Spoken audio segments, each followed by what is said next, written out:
మిత్రులారా, ఈరోజు చింతపల్లి గ్రామంలో మన ఈ గ్రామస్తులందరూ ధ్యానం చేస్తూ 18x18 సైజు ఒక అద్భుతమైన శక్తి క్షేత్రాన్ని పిరమిడ్ ని నిర్మించుకున్నారు. అందులో రెగ్యులర్ గా మెడిటేషన్ జరుగుతూ ఉంది. అలాగే పత్రిజీ దివ్య స్ఫూర్తితో వీరందరూ కూడా అద్భుతమైన మహాకరుణ శాకాహార ర్యాలీ చేపట్టారు చింతపల్లి గ్రామంలో. ఈరోజు ఈ ర్యాలీ యొక్క ముఖ్య ఉద్దేశం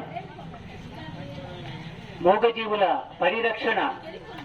ప్రతి జీవి స్వేచ్ఛగా హాయిగా జీవించాలి. మనుషులు ఎంత హాయిగా జీవిస్తున్నారో జీవులన్నీ కూడా హాయిగా జీవించాలి. ఇదే పిరమిడ్ స్పిరిచువల్ సొసైటీస్ మూవ్మెంట్ లక్ష్యం.